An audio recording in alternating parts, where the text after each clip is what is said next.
Welcome to Bite-Sized Battles. The Roman soldiers looked at each other in panic as they realised they were lost, cut off from the main army of Crassus. It was dark and cold in the desert night, and they could barely see each other's faces. But the wide whites of their eyes shone clearly with fear, their hurried, shallow breaths filling the air with steam. The veterans were steelier than the new, raw recruits, though even they stared into the night shadows more intently than usual. But then, it wasn't what they saw which suddenly made them all freeze. It was what they heard. Horses. The Parthians, they had realised just hours earlier, were expert horsemen, probably the best they had seen. And sadly for the Romans, their horsemanship was easily matched by their skill with a bow.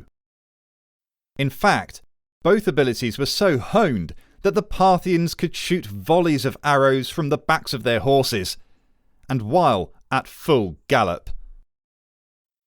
They would sweep into close range, launch a devastating barrage of thousands of arrows, and wheel away again, well out of javelin range.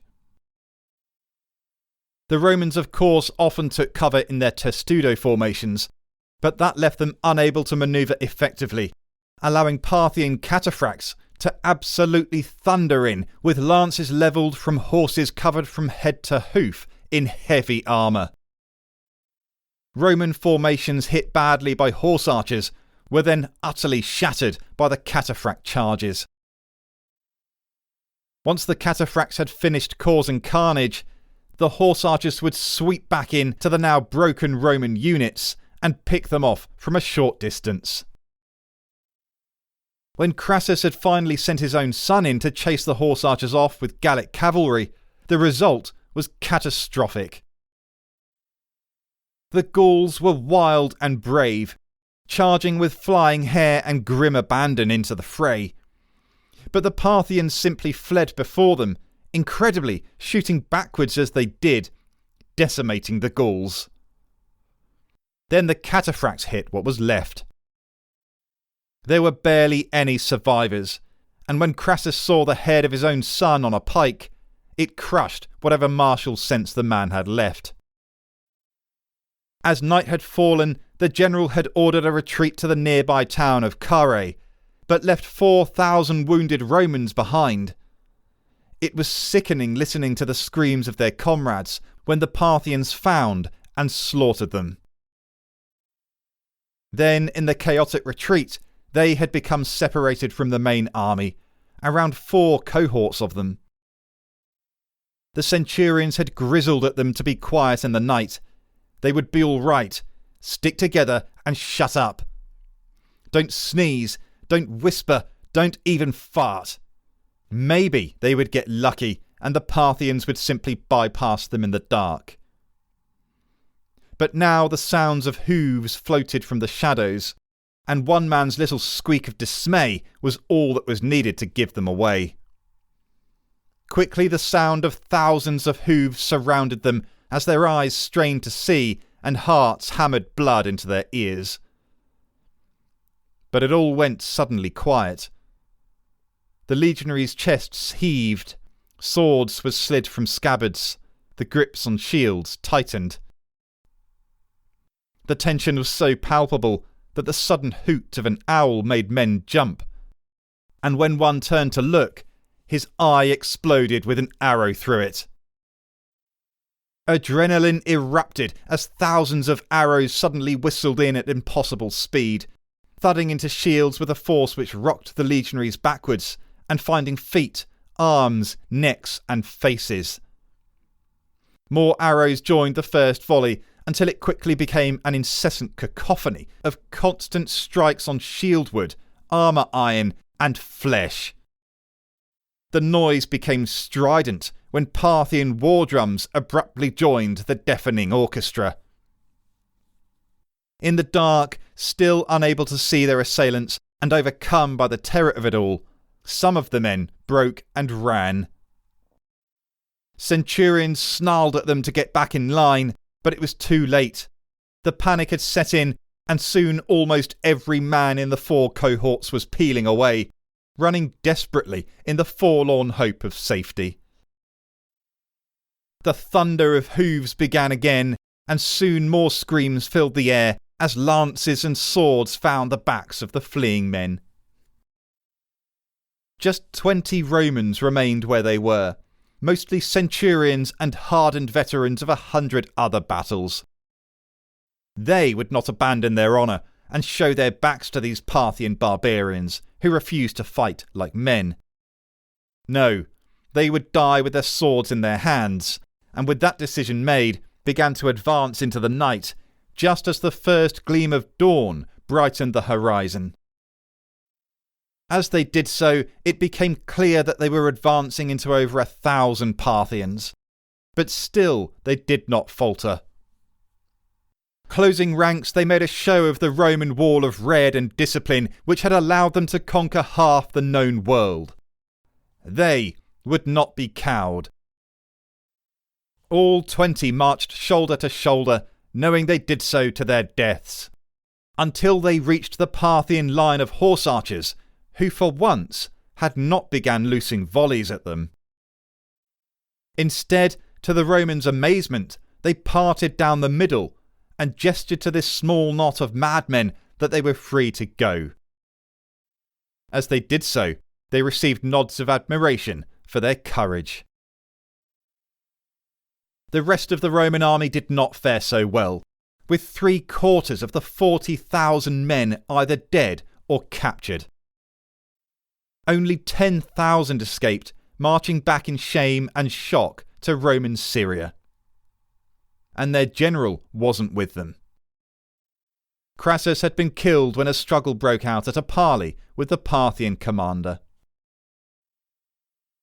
When Julius Caesar heard of the disaster, it wasn't so much that 30,000 Roman soldiers had been lost that concerned him, although it probably did.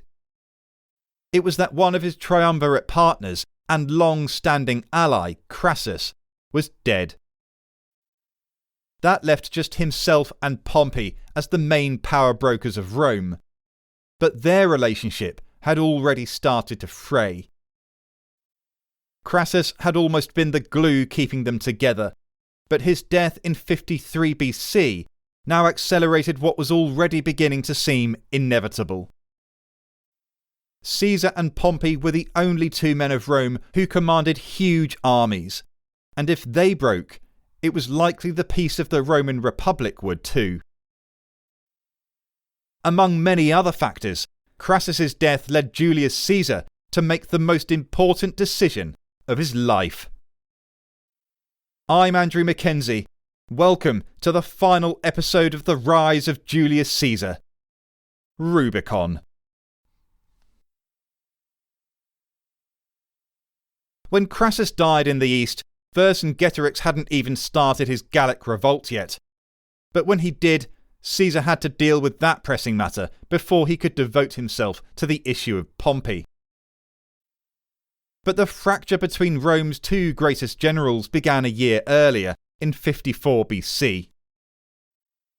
One of the ways Caesar had bound Pompey to him was by giving Pompey his daughter Julia's hand in marriage. It's said that Pompey was besotted with his bride, who was possibly 30 years younger than he was. When they married in 59 BC, Pompey was 47. Julia could have been as young as 17. She was a woman of beauty and charm, and while their marriage was born of politics, it was apparently also one of love and happiness. But 5 years later, in 54 BC, Julia died in childbirth, and their baby did not survive. Pompey was inconsolable. And he was jealous too. Julia's father Caesar had been winning incredible victories throughout Gaul and across the Rhine into Germania. He had even landed in Britannia and begun smashing them to bits too. The Roman plebs were loving it, and Caesar's name was shouted across the city. Pompey was also a great general. Indeed, his cognomen Magnus meant great. But it had been years since he had last won blistering victories to the popular acclaim of the masses. For all his achievements, Pompey felt reduced in Caesar's shadow. So much so that when Caesar offered Pompey the hand of his niece in marriage, he spurned it, instead marrying the daughter of one of Caesar's enemies. And then, of course, Crassus died in 53 BC. So within just around 2 years, Caesar's family connection to Pompey, Julia, had died. His triumvirate connection to Pompey, Crassus, had died. And Pompey was insanely jealous of Caesar's military glory and Roman popularity. Caesar's enemies in the Senate, named the Optimates, started to smell blood in the water. They had been looking at ways to bring Caesar to heel for years, and now one of his most powerful supporters was dead, and the other was starting to look pretty indifferent towards his erstwhile ally. Optimates is Latin for best ones, or more simply put, aristocrats or nobles. They stood for the entrenchment and enlargement of their own power, privilege and wealth through senatorial law. Their enemies in the Senate were the populares, or populists, those senators who wanted to modernise Rome and give more power to the people, who of course would then give power right back to the populists. So the Optimates and populists battled in the Senate and had done for decades. Caesar was a populist, and so was Pompey, or at least he had been, because the Optimates now started whispering poison into his ear and pointing it directly at Caesar. Pompey didn't exactly fall into the arms of the Optimates, but he did begin to distance himself from Caesar, supporting legislation he wouldn't usually have. And the most crucial piece of legislation he nodded through came about from a brawl between two notorious gangsters. Clodius was one, the same Clodius we met in Episode 3, the man who had caused a scandal by dressing as a woman to gain access to the women-only festival of Bona Dea, where he had at least tried to seduce Caesar's wife at the time. Caesar had divorced his wife for the scandal, but he needed Clodius because they shared a dislike of Cicero.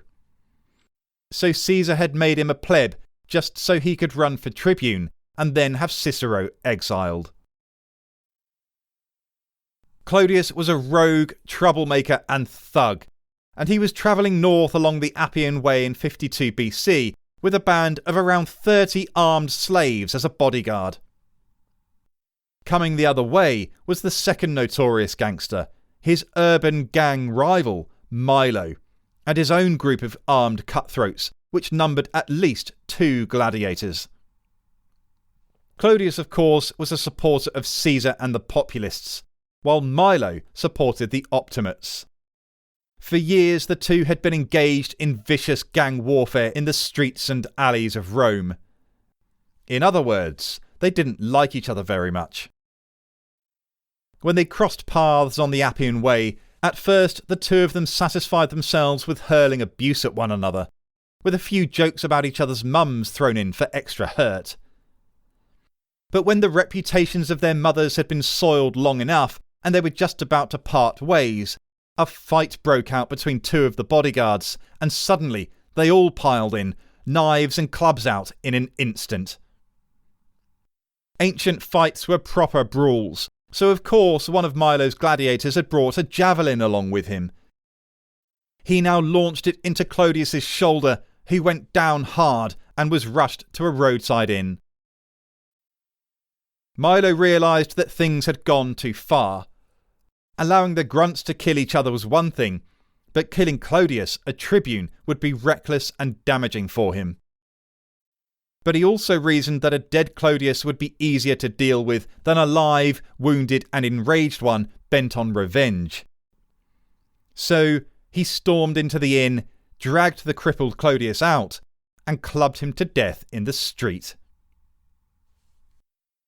Clodius's supporters in Rome erupted in riots when they heard of his murder, and burned the Senate house, believing the whole thing to have been an Optimate-inspired assassination. The violence was so great that the Senate pleaded with Pompey to use force to crush it and offered him a sole consulship to give it legitimacy. Pompey duly took command, raised troops, and did use force to quell the unrest. But he also tried Milo in a court packed with his own chosen men, who found him guilty of the murder and exiled him, which went a long way to appeasing Clodius's supporters. The significance of all this was that now Pompey was sole consul, and indebted to the Optimates for his new power. And he now, with the Optimates right at his back, used that power to hurt Caesar. The Optimates still hated Caesar for circumventing republican traditions and senatorial customs during his own time as consul 7 years earlier.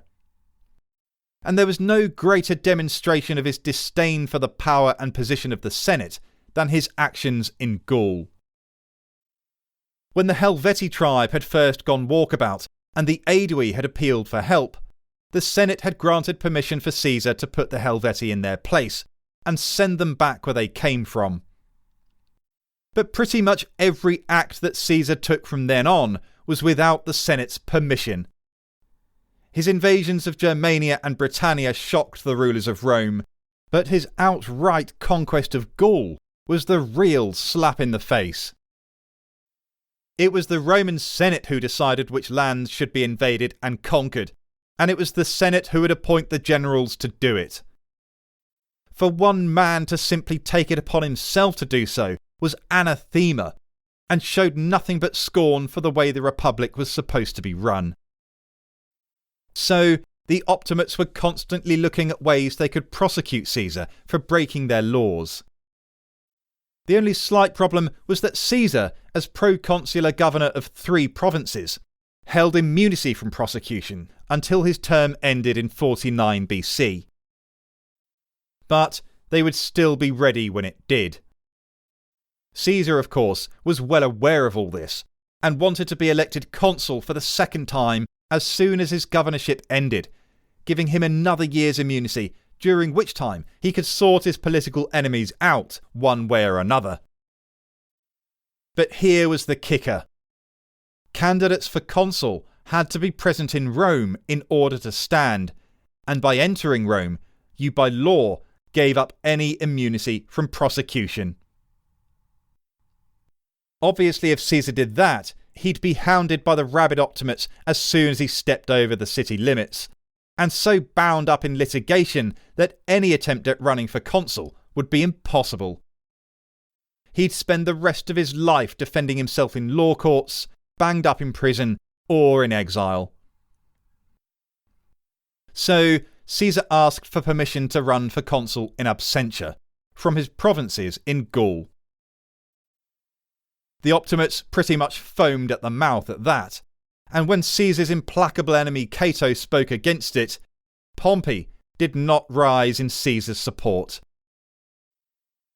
He was still jealous of Caesar's successes and without the influence of either Julius or Crassus, and he now as sole consul allowed a bill to pass confirming that candidates for the consulship did have to be present in Rome.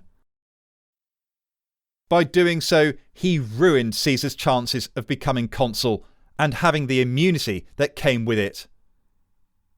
He must have been thinking about how good it would be when Caesar was prosecuted for all his crimes, and then he, Pompey, would alone be the greatest man of Rome. Whatever the case, the writing was on the wall. Pompey has still not completely broken with Caesar, but the cracks in their relationship now opened into crevices, and the Optimates would not stop until they were chasms. Neither Caesar nor Pompey wanted war at this point, but Caesar could feel the wind turning. Effectively blocked from running for consul, he decided to shore up his base of support among the common people of Rome. For years, he had been sending reports of his conquests in Gaul to the Senate, and he now published them in a gripping memoir simply named The Gallic War. electrifying battles and mysterious wild barbarians, exotic tales of strange faraway lands, and of course the ultimate triumph of Roman discipline, arms and culture. The plebs loved it, and Caesar knew if the time came, he would be welcomed back in Rome.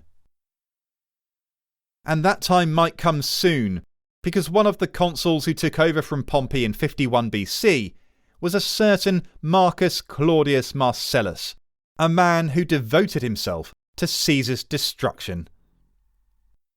He read Caesar's Gallic War with interested disdain, and countered that if Caesar had conquered Gaul so completely, he no longer needed his armies or his governorships.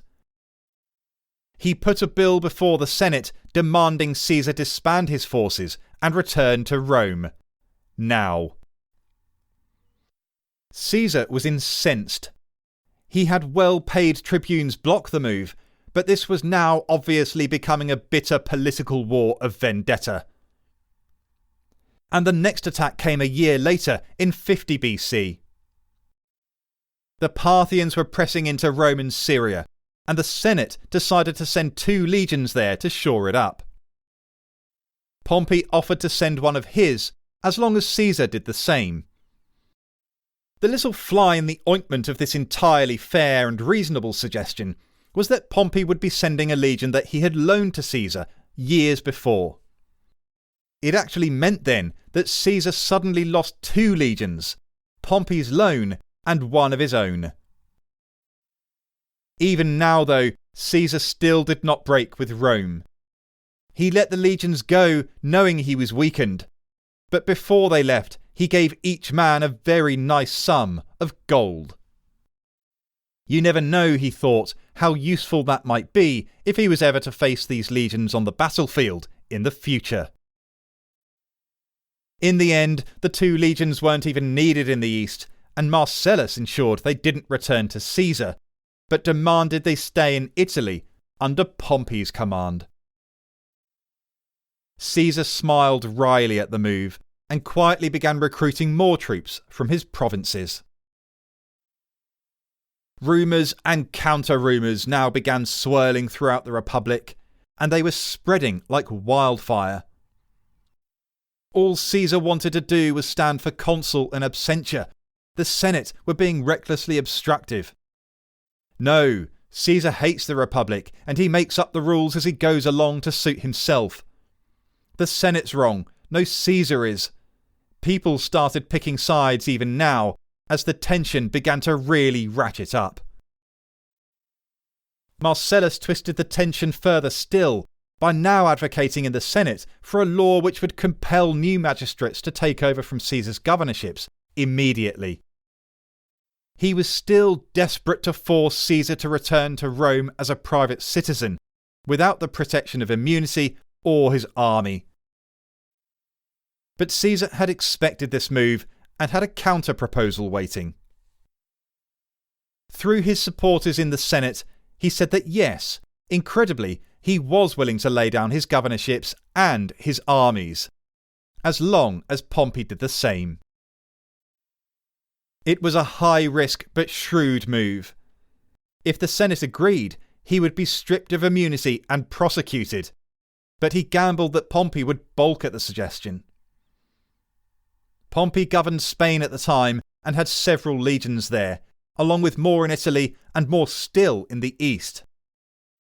So while the moderates in the Senate supported Caesar in what to them looked like a highly reasonable move, Pompey and the Optimates blocked it, saying a big, fat no. In the end, though, Caesar's supporters got their way, eventually forcing the legislation through the Senate by 370 votes to just 22. Both Caesar and Pompey were now compelled by law to give up their armies. It seemed, just at the last moment, that civil war was averted. What was Caesar doing, though? He had voluntarily given up his immunity and his legions, but once again he had guessed that the Optimates would not allow Pompey to give up his. In other words, Caesar was forcing their hand, seeing how far they would go, and causing them, not he, to light the spark which ignited the civil war. And that spark came the very next day. The consuls Marcellus and crew ignored the Senate vote requiring Pompey to disband his armies and made up a pack of lies. That Caesar was marching south across the Alps with 10 legions. Marching, that is, on Rome. In a Roman world full of illegal moves, this one took the biscuit. Skipping over both the tribunes and the Senate, the consuls personally authorised Pompey to take command of the 2 legions already in Italy, raise more, and crush Caesar by any means necessary. The Optimates' magic had worked like a charm. Pompey, of course, presented with the opportunity to rescue Rome from a threat like this, jumped at the chance. The Senate had just effectively declared war on Julius Caesar. But Caesar wasn't marching on Rome with 10 legions. He was sitting in northern Italy with just 1. And he could now rightly claim that the Optimates and Pompey had broken their end of the bargain and kept their troops. He then could keep his. He moved with his 1 legion to Ravenna, close to the river Rubicon, the traditional border of Roman Italy, beyond which no general could cross with an army without Senate permission. Caesar simultaneously sent out messengers to Gaul, calling 2 more legions to come to him as soon as they could, and for another 3 to stand ready. Caesar, in other words, was mobilising, and he now wrote an ultimatum to the Senate. He offered again to dismiss his troops if Pompey would do the same, as long as he would be allowed to become consul. If they refused, he said, he would be forced to defend his personal honour. The Senate was shocked. So much so, they declared Julius Caesar hostis, an enemy of Rome, on the 1st of January 49 BC. Caesar's supporters in the Senate, including Mark Antony, were thrown out, and they made their way now to join him at Ravenna. Cicero was aghast as the pack of cards began to fall, and went into fever mode trying to avert civil war. He shuttled back and forth between Caesar and Pompey, trying to find a solution which would satisfy everyone. Caesar still actually hoped to avoid war. Even now, he offered to give up most of his command if he would be left with Cisalpine Gaul and just 2 legions. Pompey rejected this outright. So Caesar said he would be willing to be left with Illyricum instead, and just 1 legion. At this, Pompey hesitated, sensing perhaps that Caesar was, after all, trying to be reasonable. But Cato sprang up from his seat in the Senate House like a maddened jackrabbit, and screamed that Pompey would have to be a blithering idiot if he was seduced by Caesar's trickery. Once again, the Optimates got in the way of Pompey's better judgment and won the argument. The peace talks collapsed. So, on January 10th, 49 BC, Caesar made his way to the banks of the Rubicon. To cross would be to declare war on the Eternal City, the Roman Republic, all that he had known and loved and worked so hard to improve. But hadn't the Senate already declared war on him? What other choice did he have? If he gave in, he would be ruined, and so too would Rome. The Optimates would rule Rome, with the populists hounded out, killed or exiled. But Caesar believed too, rightly or wrongly, that his conquest of Gaul had made him the first man of Rome. The Senate were being ungrateful, disrespectful, and outright aggressive towards him, their better. More than once he was heard to have said, "Now that I'm the greatest man in Rome, it will be more difficult to push me down to second place than it would be to push a second rank man to the bottom. At the Rubicon, he still hesitated, spending the day musing about what was best, whilst dining with friends and taking long walks so that senatorial spies would have nothing to report to their masters. He knew that even now Pompey would be gathering his forces from Spain, Italy and the East. In numbers alone, they would dwarf what Caesar could bring to the field. If he allowed them to gather together, he would simply be overwhelmed by sheer numbers. After all, these weren't hordes of barbarian Gauls, they were hordes of Roman legions, led by Pompey the Great. He decided then that he had to gamble, and hoped that Fortuna favoured him as he believed she had throughout his life. He wouldn't even wait for the 2 legions from Gaul to arrive. Instead, he would risk everything by making a lightning dash south to Rome with the 1 legion he had, in the belief that speed and surprise would knock Pompey and the Optimates into a panic and flee. And if they didn't, he'd have to find a way to defeat 2 legions with just 1. And those 2 were the 2 he had paid handsomely when they left him, thinking they were going east. As evening drew near, he gave a stirring speech to the men of the 13th Legion, the 1 legion with him. He listed all the wrongs the Senate had done to him, how they had swatted away his hand of friendship and peace 100 times, how they had insulted him and forced him into a corner. Even yet, he told them, we may draw back, but once across that little bridge, the whole issue will be by the sword. It was excellent stuff from Caesar, knowing that they hung on his every word. He turned, hesitated just once more, knowing that there was no going back once he stepped through the river. He stared at the water running past for a moment, sparkling in the rising moon. His men heard him say, almost in a dreamlike trance, "The die is cast," as he suddenly, willfully and confidently strode into the water of the Rubicon and into civil war. The Roman world would never be the same again.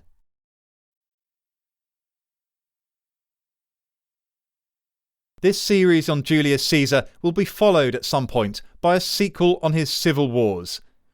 If you'd like to listen to that, drop me a direct message on Instagram letting me know, or you can write me an email at bitesizedbattles@gmail.com. Always love to hear from you. I'm Andrew Mackenzie, and if you've enjoyed this series, The Rise of Julius Caesar, please support me in what I do by giving a little each month to keep this project, the Bite-Sized Battles podcast, going. You can do so through the link on our Instagram page and following the Support Us link. Other ways you can support me are by grabbing yourselves some of the merchandise from our website, bitesizedbattles.com, shouting out to everyone you know that they should check this podcast out, leave us 5-star reviews anywhere you can, and of course, keep tuning in. You're all part of a 40-nation community, and we're going from strength to strength. I appreciate you all. Please do help me to continue making these podcasts by supporting Bite-Sized Battles. This series also wouldn't have been possible without the fantastic primary research of the first-class classicist Erica Stevenson. You can follow her on Instagram at Moaninc, which is Moaninc. And finally, this whole series is dedicated to the first person who followed Bite-Sized Battles, the first person who supported it, and the person who never stopped encouraging me in the early days, Ree O'Geraghty. Ree sadly passed away recently, and despite the fact that she was a perfect stranger from Australia, she was a crucial part of getting Bite-Sized Battles going and keeping me going. Thank you, Ree. This is for you. I'm Andrew Mackenzie. Thank you all for listening. See you soon.